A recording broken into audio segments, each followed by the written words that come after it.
Leo en Hebreos capítulo 3, versículo 12 y siguientes. Hebreos 3:12. Mirad, hermanos, que no haya en ninguno de vosotros corazón malo de incredulidad, para apartarse del Dios vivo. Antes exhortaos los unos a los otros cada día, entre tanto que se dice hoy, para que ninguno de vosotros se endurezca por el engaño del pecado, porque somos hechos participantes de Cristo, con tal que retengamos firme hasta el fin, nuestra confianza del principio. Entre tanto que se dice, si oyereis hoy su voz, no endurezcáis vuestros corazones como en la provocación. ¿Quiénes fueron los que habiendo oído le provocaron? ¿No fueron todos los que salieron de Egipto por mano de Moisés? ¿Y con quiénes estuvo él disgustado 40 años? ¿No fue con los que pecaron, cuyos cuerpos cayeron en el desierto? ¿Y a quienes juró que no entrarían en su reposo, sino a aquellos que desobedecieron? Y vemos que no pudieron entrar a causa de incredulidad. Temamos pues, no sea que permaneciendo aún la promesa de entrar en su reposo, alguno de vosotros parezca no haberlo alcanzado. ¿La salvación se pierde o no se pierde? ¿Soy salvo o no soy salvo? ¿Es correcta la certeza en la que debemos de vivir de que somos salvos, como lo cantamos en muchos himnos? ¿O tendríamos que vivir suponiendo que estamos tratando de llegar a ser salvos, nos tenemos que esforzar a ver si llegamos? ¿Cuál de las dos? Bueno, la primera es que tenemos la certeza de la salvación. La salvación es una certeza porque es una promesa de Dios, ¿no? Es una promesa de Dios. Una promesa que ya está sellada con la propia vida de Cristo. Cuando Él encarnó, cuando Él fue a la cruz y se dejó matar por nosotros, nos estaba mostrando de manera indubitable que Dios nos ama infinitamente y que el perdón de los pecados, que la aceptación del Padre es total, es segura y es nuestra. Sin embargo, está esa pregunta, si la salvación se pierde o no se pierde. Como probablemente aquí y seguramente entre los hermanos que nos hacen favor de acompañarnos mirando el video, habrá quienes tengan una postura calvinista y quienes tengan una postura arminiana. La postura calvinista diría la salvación no se puede perder porque pues yo estoy salvo porque estoy predestinado para ser salvo, Dios en su soberanía lo decidió y entonces no puede ser de otra manera, ¿no? En la postura arminiana dirían, bueno, Dios sí conoce, nos ha elegido porque conoce cuál iba a ser nuestra decisión y nos ha salvado y nos va a ayudar en su gracia a perseverar en la salvación. Con el respeto a ambas posturas, a los hermanos de ambas posturas, vamos a tratar de ver si encontramos un equilibrio, ¿no? En una discusión de siglos. Pero de entrada no nos podemos cerrar y decir, este es el catecismo que yo aprendí y así es. Porque ciertamente hay textos que nos garantizan la salvación.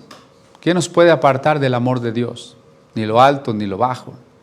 Poderoso es el que empezó la buena obra para terminarla. Y muchos textos que nos hacen vivir esa seguridad. Primera de Juan 5, estas cosas se han escrito para que sepáis que tenéis vida eterna. Pero no podemos borrar de la Biblia otros versículos que están allí aunque no queramos, como los que acabamos de leer. Los que acabamos de leer nos ponen en alerta sobre algo que puede pasar entre la salida de Egipto y la llegada a la tierra prometida.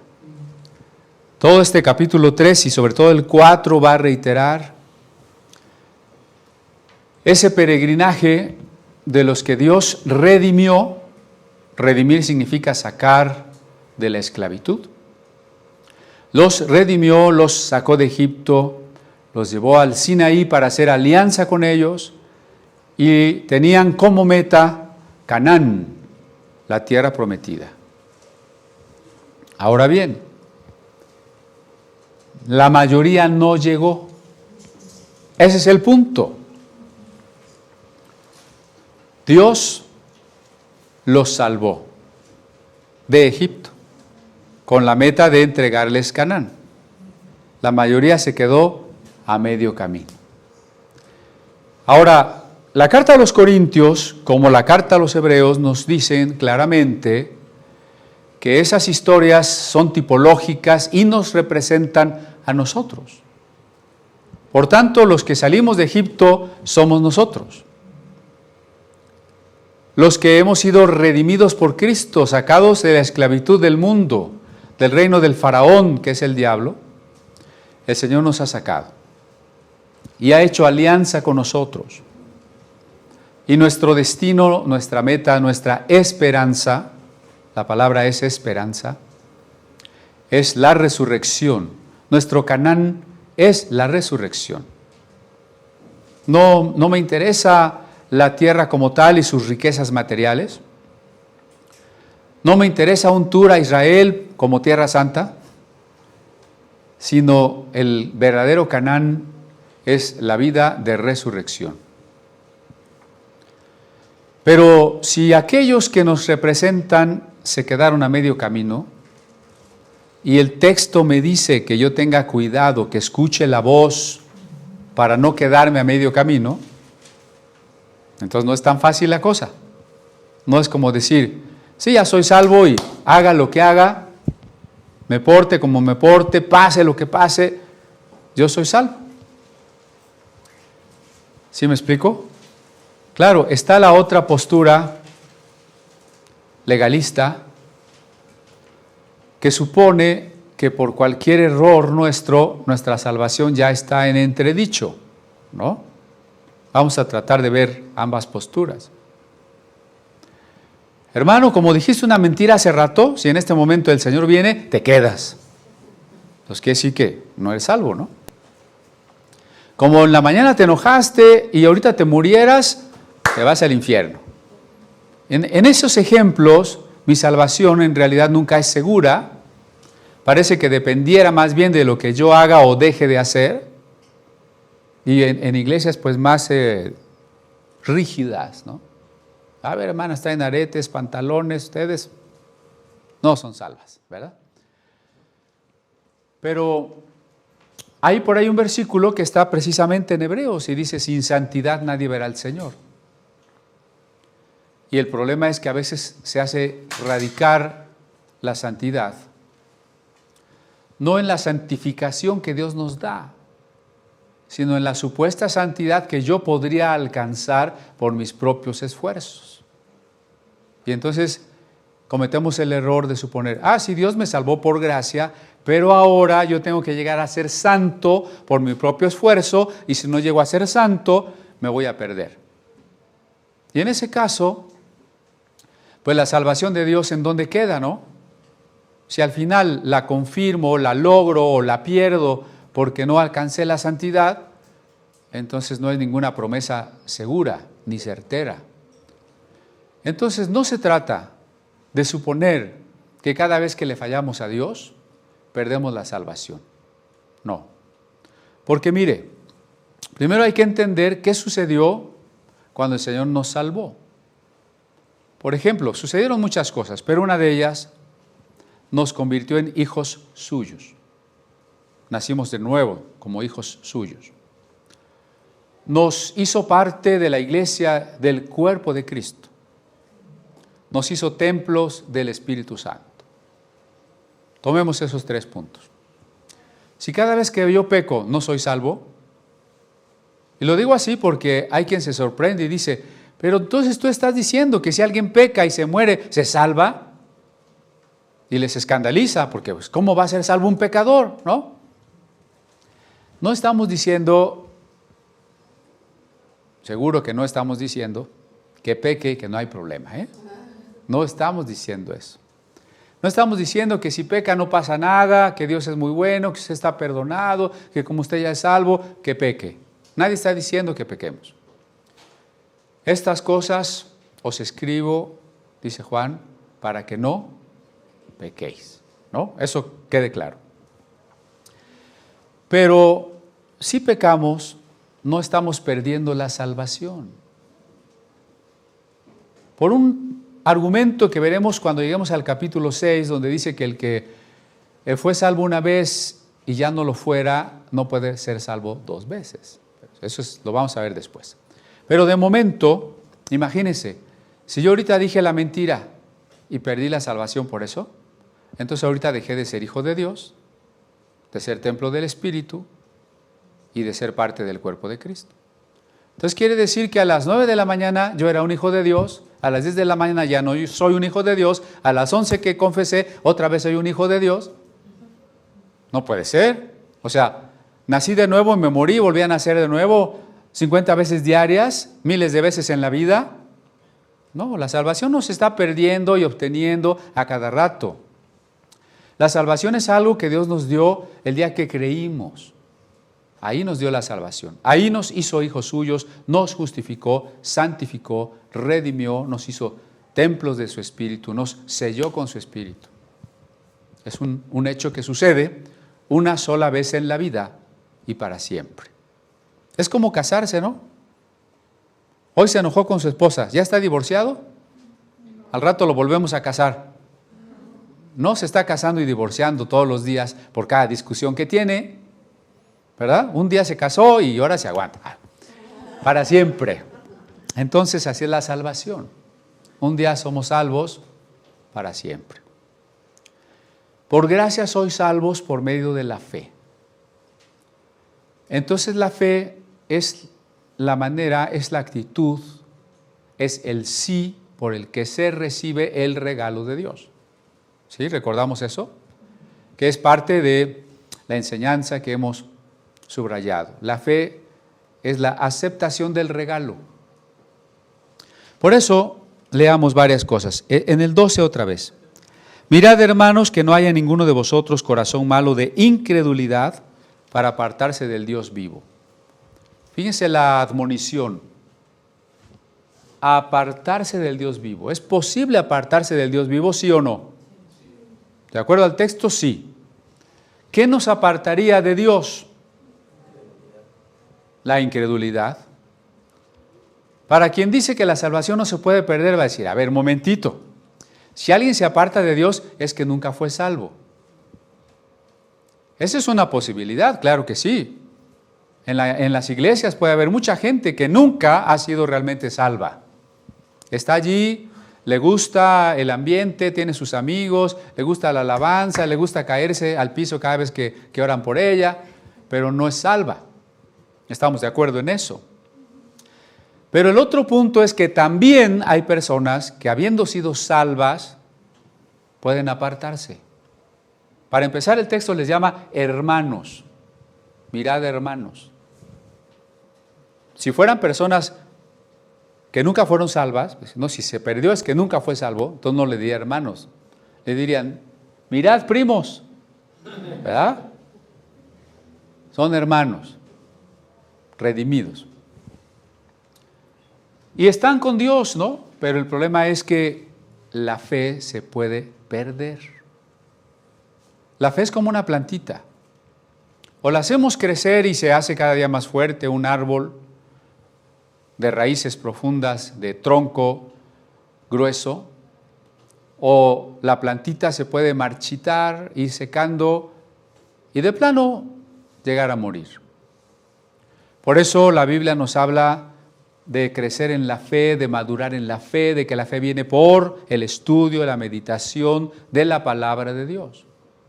Por las pruebas que pasamos, y que seguimos siendo fieles al Señor, nuestra fe crece. Pero también nuestra fe puede decrecer. Primero por las doctrinas falsas. Si yo voy escuchando y aprendiendo, me dejo seducir por doctrinas falsas, mi fe se va a ir muriendo. Como en el caso de los judaizantes. Alguien era un cristiano sincero que creía en Jesús. También estaba enamorado de todo lo judío. Entonces llegaron los judaizantes y lo empezaron a seducir. Y después ahora se quiere salvar por la ley. Y si se quiere salvar por la ley, ¿dónde ha dejado a Cristo? Fuera. Perdió la fe. Ahora no tiene la fe como aceptación del regalo de salvación, sino sus propias obras. Pablo en Gálatas y en Romanos deja muy claro, fe y obras son contrarias, son excluyentes. O creo en lo que Dios hizo, o pretendo salvarme por lo que yo hago. Fe y obras son excluyentes. Es posible caer en la incredulidad. Aquí el autor de Hebreos no le está hablando a inconversos. Dijéramos, bueno, si es que mira, cuando le predicas a alguien y si sigue siendo incrédulo, pues no se salva. Pues claro, estamos de acuerdo.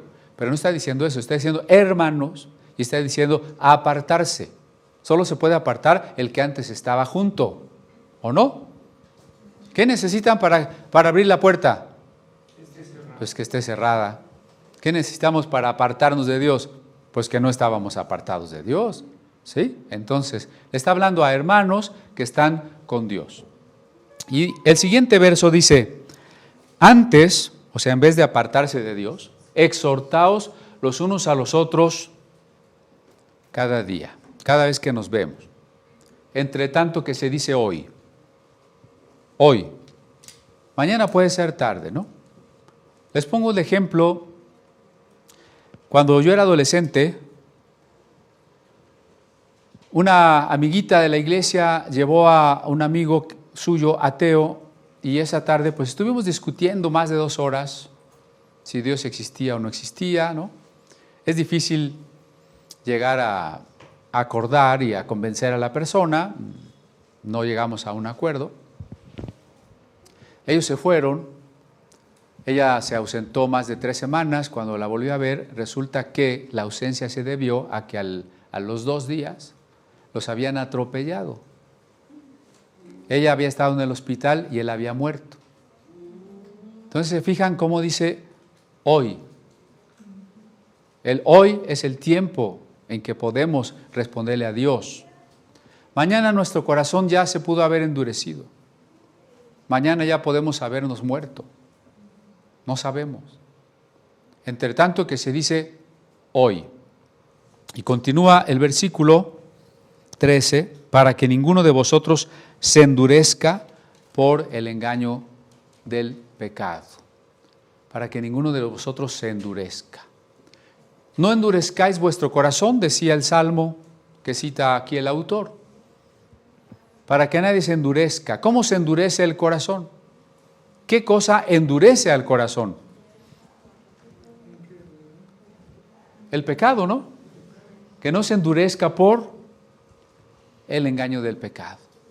Sí, la fe salvadora, la fe que recibe a la gracia, la fe que se apropia del regalo de Dios, se puede llegar a perder. Pero no se pierde de la noche a la mañana, eso ya lo hemos dicho. No se pierde como se pierden los lentes, ¿verdad? Yo pierdo los lentes a cada rato, ¿verdad? La salvación no se pierde así. Ay, mi salvación, yo era salvo, ya no soy salvo. ¿Dónde dejé la fe? Ahora ya no creo, me la robaron en el metro, ¿verdad? No, la salvación, la fe no se pierde así.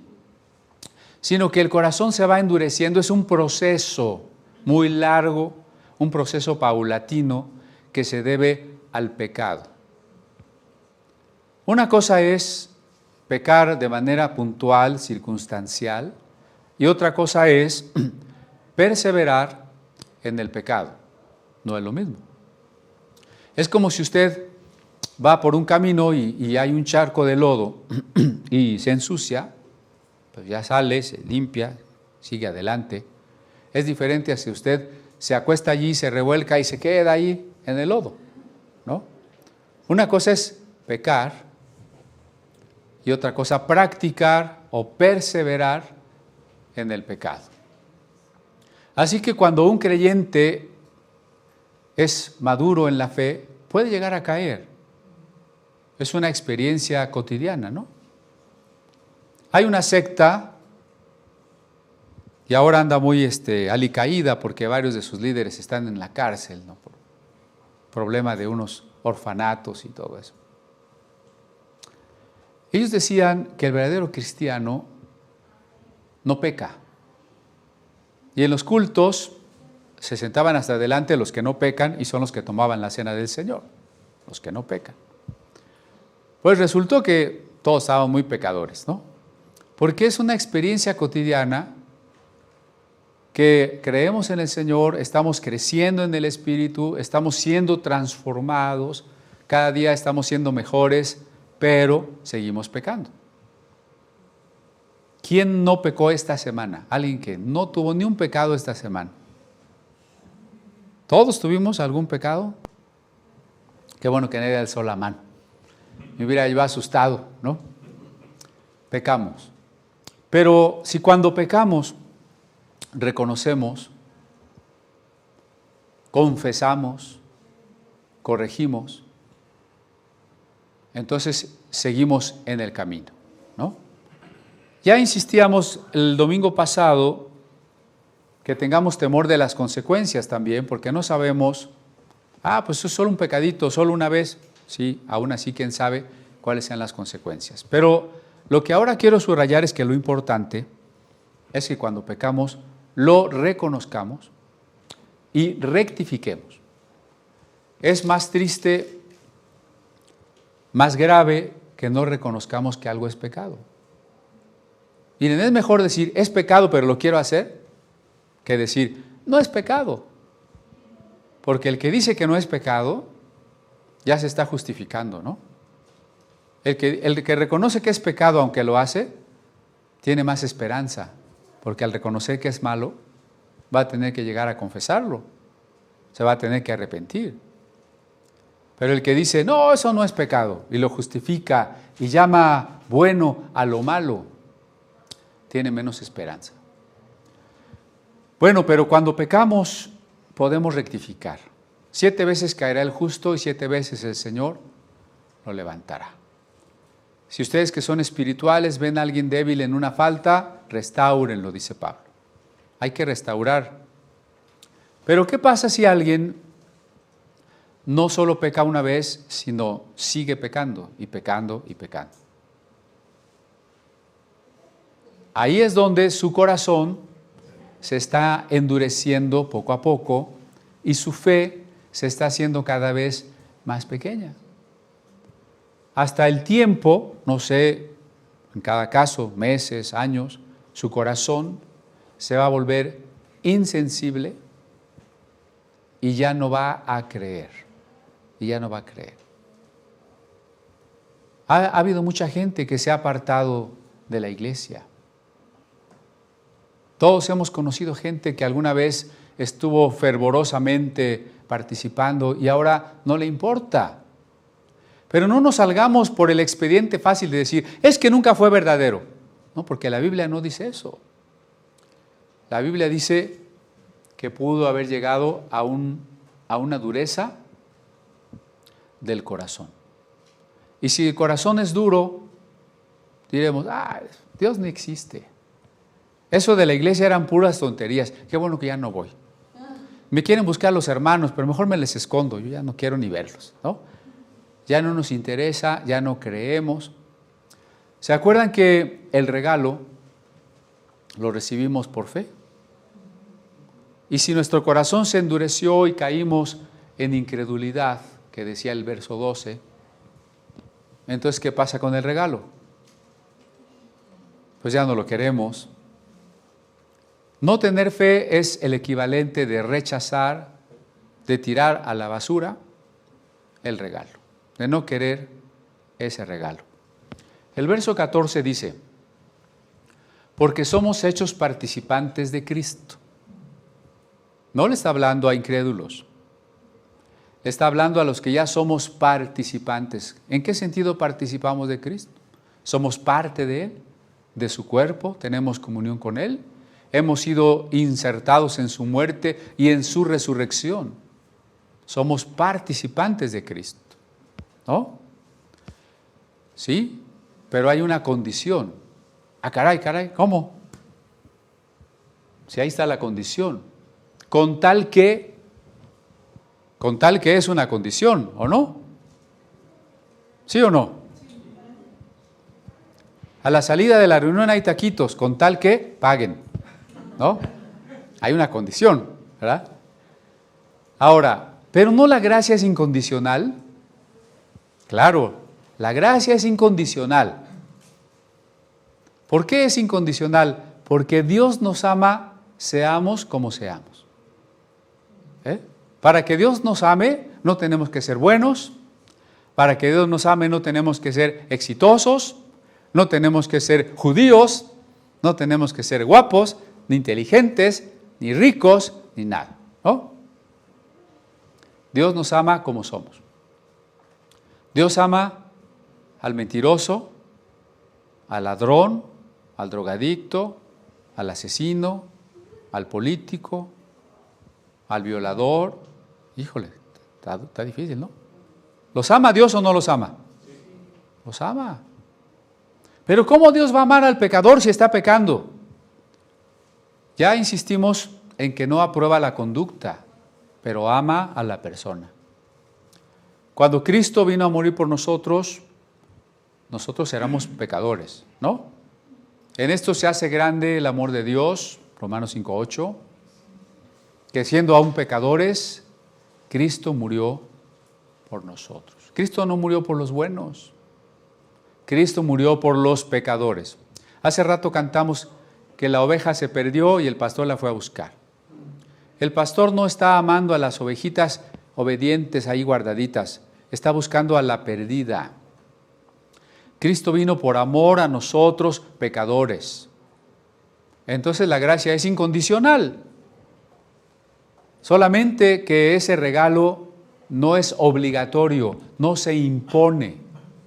Dios dice, yo te quiero salvar, pero no te voy a salvar a fuerzas, porque la salvación es una relación de amor que nos compartió Miriam. Dios nos creó para que Él nos ame y nosotros le amemos, ¿no? La salvación es una relación de amor. Por tanto, Dios no puede obligarnos a ser salvos. Ahora me amas y me amas, ¿no? La gracia es incondicional, pero también el hombre puede decir sí o no. Si el hombre no pudiera decir sí o no, ¿para qué el verso 15? Si oyereis hoy su voz, no endurezcáis vuestro corazón. Si la gracia se impusiera, este texto diría, si oyereis hoy su voz, no podéis endurecer el corazón porque es irresistible, porque es a fuerzas.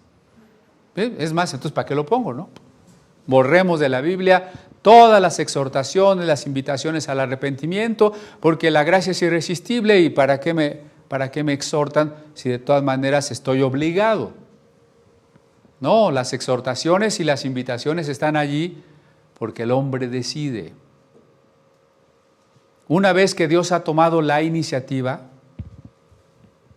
una vez que Dios, ¿dije Dios? Una vez que Dios ha tomado la iniciativa, una vez que el Espíritu Santo nos habla, ahora toca al hombre la decisión. La iniciativa no es humana, la salvación no es humana, no hay mérito en el hombre, no hay obra en el hombre para poderse salvar, no lo hay. Pero Dios tomó la iniciativa de amarnos y de mandar a su Hijo y ahora nos habla. Y al hablarnos, nos coloca en la posición de poder decir sí o decir no. Si no nos hablara, no podríamos decir sí, estaríamos perdidos. Si nos hablara y nos obligara, no estaríamos en la posición de endurecer el corazón. Cuando Dios nos habla de lo que Él ha hecho, ahora es posible que usted diga sí o que usted diga no. Y por eso dice, con tal que retengamos firme hasta el fin nuestra confianza del principio. ¿Cómo fuimos salvos al principio? Por la fe. Somos salvos por gracia, por medio de la fe. Fuimos salvos al principio cuando creímos. Si esa confianza es una palabra compuesta con fe, confianza es con fe, si mantenemos la fe del principio hasta el final, dice, entonces somos participantes de Cristo. ¿Sí ve? Entonces no es tan sencillo como se pierde o no se pierde. ¿Soy salvo o no soy salvo? Creo que esto lo expresa mejor. Somos participantes de Cristo. Es una certeza, es una gracia sin mérito nuestro. Pero hay una condición: retener la fe hasta el último, ¿no? Los versos que siguen lo corroboran. Entre tanto que se dice a nosotros, no al incrédulo, si oyereis hoy su voz, no endurezcáis vuestros corazones como en la provocación. Porque si alguien dice, no, yo insisto, que el incrédulo, que el desobediente, que el que no persevera, es el que nunca fue salvo. Entonces el apóstol ahora hace unas preguntas para que ubiquemos, sin lugar a dudas, a quién se refiere. Preguntas que al estilo rabínico, decíamos, ya conllevan su respuesta. ¿Quiénes fueron los que, habiendo oído, le provocaron? ¿Los egipcios? No. ¿Los babilonios? No. ¿Los pereceos, amorreos y todos los feos de Canaán? No. Entonces, quien provoca a Dios, ¿y cómo le provocaron? Lo leímos el domingo pasado. Murmuraron, codiciaron, tentaron a Dios, fornicaron, fueron idólatras. No eran los que no conocían a Dios, no eran los que no tenían un pacto con Dios, sino los redimidos de Egipto, los que fueron llevados al Sinaí y con los que se hizo la alianza. Ellos nos representan a nosotros los creyentes. No representan al mundano, no representan al que ha dicho no a la voz de Dios, representan a nosotros los creyentes. Entonces la exhortación es ¿para quién? Para nosotros, ¿no? ¿Quiénes fueron los que habiendo oído lo provocaron? ¿No fueron todos los que salieron de Egipto por mano de Moisés? Los redimidos. Sacar de la esclavitud, eso es redención. Entonces, ¿quiénes fueron los que provocaron a Dios? Los redimidos, los salvados de la esclavitud, los que vieron la gloria de Dios en el Sinaí, aquellos con quienes Dios hizo alianza, pacto. Creo que no queda duda, ¿no? No se está refiriendo a falsos cristianos, no se está refiriendo a los incrédulos, sino a los cristianos. Si por ningún motivo la salvación se puede perder, en ese sentido que ya expliqué, todo este pasaje no tendría que existir. ¿No es cierto? No tendría que existir. Veamos el verso 17.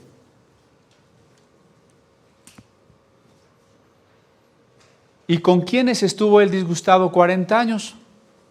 La respuesta es la misma. ¿Con quiénes? Con los que salieron de Egipto, ¿no? ¿Y quiénes salieron de Egipto? ¿Qué le decía Moisés al faraón? Dice Dios, deja ir a mi pueblo. Los que salieron de Egipto son su pueblo. Entonces, ¿con quiénes estuvo disgustado 40 años? Con su pueblo, ¿no? ¿No fue con los que pecaron, cuyos cuerpos cayeron en el desierto? Acuérdense que somos peregrinos, que todos nosotros estamos en el desierto, en algún punto entre Egipto y Canaán. Todos nosotros estamos entre Egipto y Canaán. Salimos de Egipto el día que creímos. poseeremos Canaán el día que resucitemos. Entre tanto, peregrinamos, ¿no? ¿Cuál es el riesgo de la peregrinación? No el riesgo de Egipto, eso ya lo sabemos, el riesgo del mundo, el riesgo de no conocer a Dios, el riesgo de una vida no cristiana, ese ya lo sabemos. No el riesgo de Egipto, el riesgo del desierto, de los que ya habían sido redimidos. ¿Cuál es el riesgo?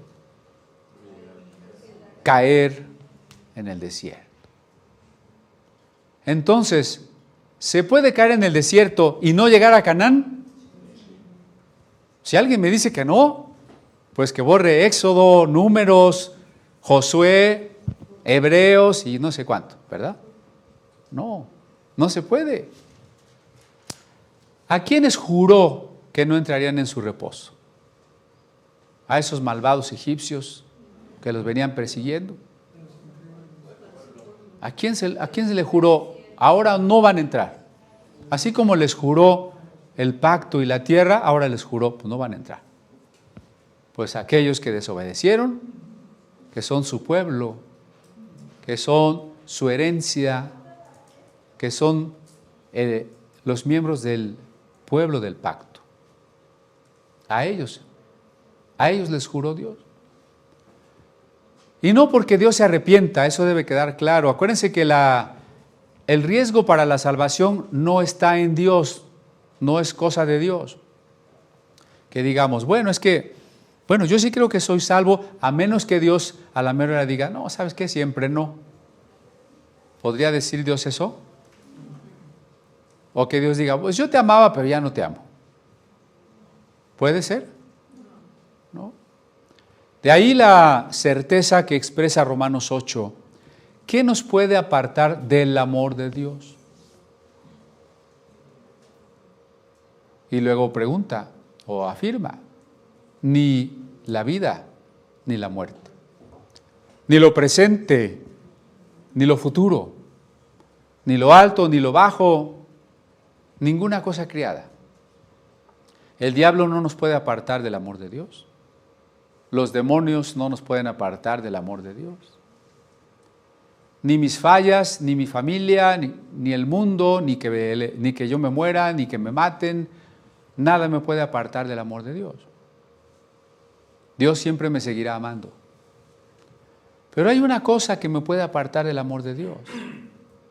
¿Cuál será? Pues yo mismo, ¿no? La muerte no, el diablo no, pero yo sí. Esto es lo que estamos viendo aquí. Si yo dejo de creer, si habiendo sido salvo persevero en el pecado y mi corazón se endurece, entonces yo me estoy apartando. Dios no, Dios es fiel, Dios no cambia, Dios no quita lo que da. Pero yo puedo ponerme en ese riesgo. El principal peligro soy yo mismo. A veces le echamos la culpa al diablo de todo, ¿no?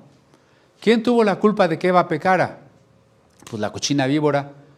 No, la víbora es la víbora, ¿no? El hombre mismo peca. Nosotros somos nuestro riesgo, nuestro enemigo principal. Y sigue diciendo, vemos que no pudieron entrar a causa de incredulidad. La incredulidad es el pecado fundamental. ¿Por qué? Porque en la gracia de Dios el regalo es el perdón de todos mis pecados, ¿no? Dios me regala el perdón de todos mis pecados. Como la fe es aceptar el regalo, entonces la fe me permite aceptar el perdón de todos mis pecados. Y si no tengo fe, es decir, no acepto el regalo, ¿qué es lo que no estoy aceptando? Pues el perdón de todos mis pecados, ¿no? Por eso la fe es tan importante. Porque si yo acepto el perdón no es mío.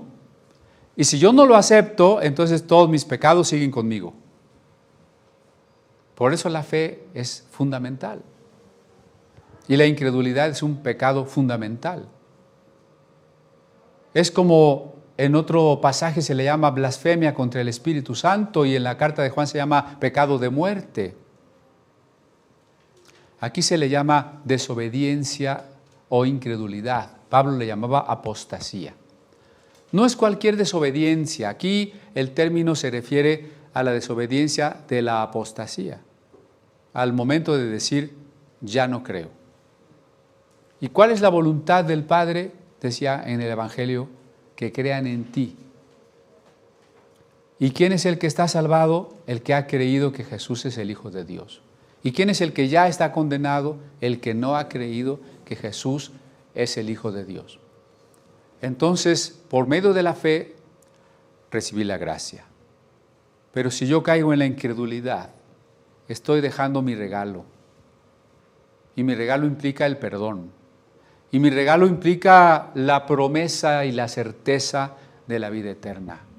La promesa permanece. Dios no dijo siempre no. La promesa permanece, lo leímos en el verso 15, 14. En el 14, somos hechos partícipes de Cristo, con tal que retengamos. ¿No? Vemos que no pudieron entrar a causa de incredulidad.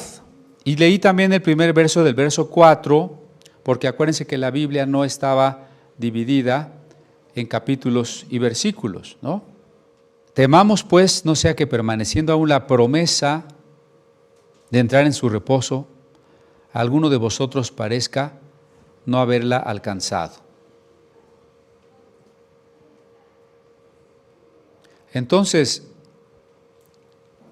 Dios no se echa para atrás, no se retracta de sus promesas, ¿verdad? Dios no se retracta de sus promesas. La promesa ahí está. Pero ¿cuál es? Fíjense la exhortación, temamos. Pues no que la vida cristiana era así, pura paz, pura alegría, prosperidad, ¿verdad? Y fuera todo temor, reprendo todo demonio de temor, todo espíritu de temor, lo ato y lo mando al infierno. ¿No era eso el cristianismo? Y ahora dice que temamos. Sí, hay temores que hay que rechazar, los temores infundados, los temores que podemos superar por las promesas. Ya no tenemos miedo a la muerte gracias a la promesa de vida eterna. Pero hay un temor que en nosotros debe hacerse cada día más grande. El temor de Dios, el temor de ofender a Dios, el temor de desobedecer a Dios, el temor de las consecuencias que Dios como Padre amoroso nos puede dar unos varazos muy necesarios, muy importantes. Hoy que la psicología dice, no le pegues al niño, no lo regañes porque lo vas a traumar y si le pegas te va a demandar de los derechos del niño y te vas a ir a la cárcel. Estamos creando monstruitos o monstruotes, ¿verdad? La Biblia dice, dale sus varazos y vas a ver que se va derechito, ¿verdad? Pues así es Dios, temamos. Noten el versículo 1. Temamos. Pues significa ahí como la conclusión de lo dicho.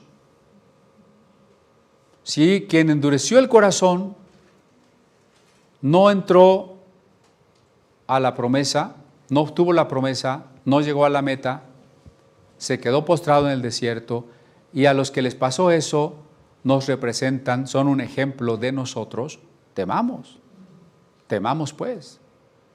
¿Por qué? Porque permaneciendo aún la promesa de entrar en el reposo es la resurrección, Ya después que continuemos con el capítulo 4 veremos que dice el reposo no es el sábado, el reposo no es Canaán física, sino la salvación. La promesa de la salvación permanece, ahí está. Lo que Dios ha dicho es firme, es seguro.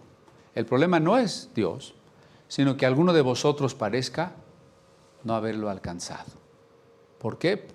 Pues porque se quedó tirado a medio camino. Entonces, tenemos que vivir en una dialéctica, en una tensión entre la certeza de la salvación desde que ya estamos en conscientes de ese privilegio, que el Espíritu clama en nosotros, da testimonio a nuestro espíritu, ¿verdad? Que somos hijos de Dios, que somos su templo, que somos su herencia. Pero al mismo tiempo, decía Pablo, cuidad vuestra salvación con temor y temblor. Mucha gente se ha apartado. Todos hemos conocido, y entre más años de cristianos tengamos, más personas hemos conocido que se han apartado. Entonces no podemos borrar estos textos, sino al contrario, subrayar, temamos. No endurezcamos el corazón. Hoy es el tiempo. Podemos quedar postrados en el desierto. Dios estuvo enojado 40 años. Dios juró que no entrarían en su reposo. No queremos caer nosotros en esa situación. Por eso tenemos que cuidar nuestra salvación. ¿Sí? Oremos.